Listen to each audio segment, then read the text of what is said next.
What have you seen early on the other side from Bryce Young in studying him? Yeah, good young quarterback. He's got good quarterback instincts. He's got a nice release. I think he sees the field well for a young quarterback, and I think he has a bright future. And I think he's improving week to week for the Panthers. You face a young quarterback, are you tempted to go at him more with more blitzes? You know, that's kind of a common theme that a lot of people think, but sometimes it's good to make him be a quarterback and go through his progressions and dissect the coverages and whatnot. Not just sometimes when you pressure him, it does make it easier for him too.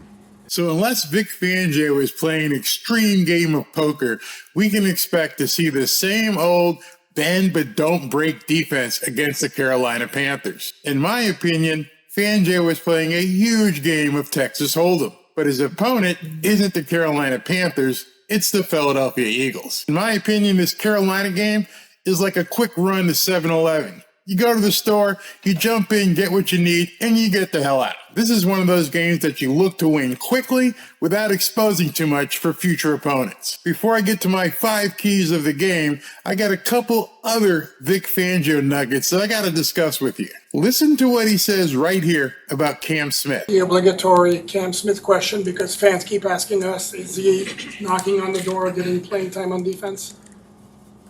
He's knocking on the door. Someone answer? What's it going to take for the door to open? He's got to keep knocking and got to keep improving in practice.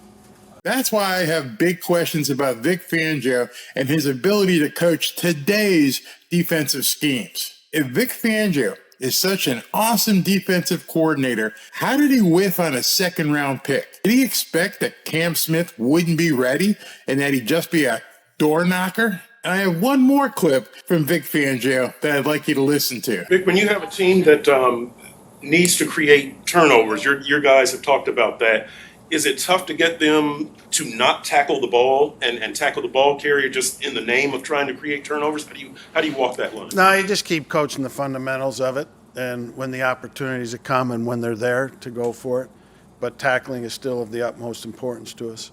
Those of you who have watched the Miami Dolphins games with me your heads must be exploding. The Dolphins have been absolutely horrible in tackling. I mean, it's not just horrible, it's been wretched. But when questioned about it, he answered the reporter by saying that tackling was one of the fundamentals that he coaches. Okay. And that also, it's of vital importance to him in this defense. Is he kidding? Is he trolling us? Is this an episode of Punk'd?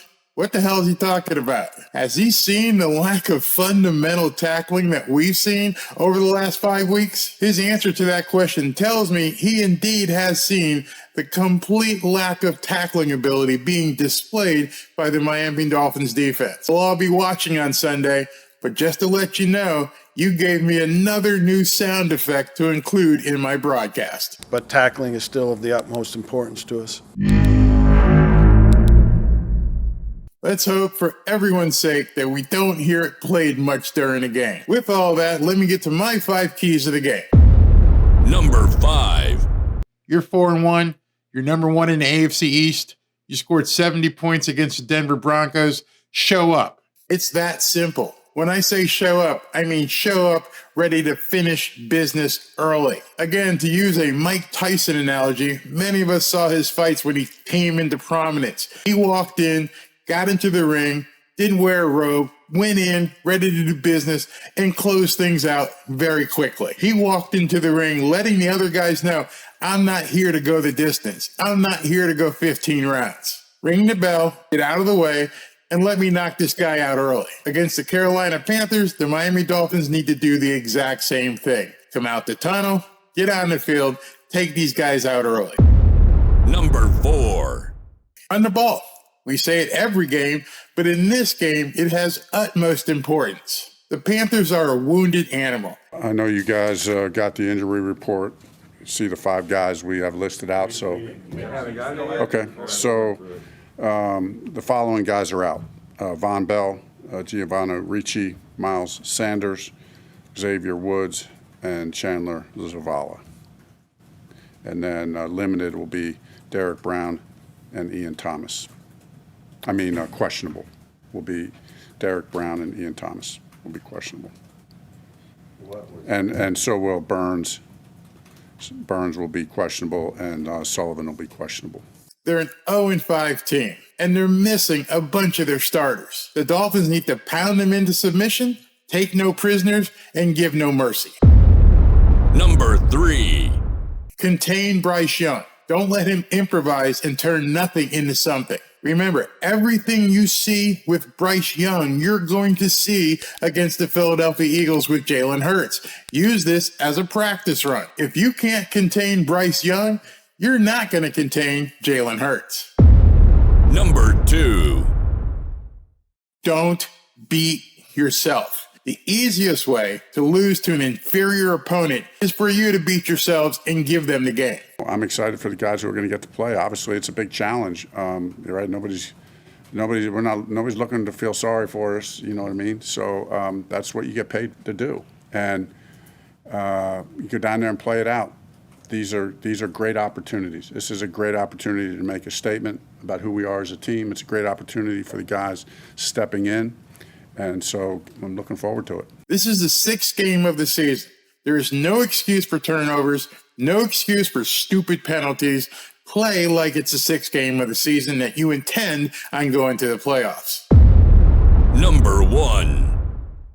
This one is 100% on Mike McDaniel. Don't get cute. Get in, kick some ass, put some points on the board, and get out. You ain't got no time for stat padding. Get the starters out of the game as soon as you can, especially Tua. This game is about risk aversion. Do not risk any of these starters getting hurt before the Philadelphia Eagles game. The only thing that matters in this game is for the Dolphins to win.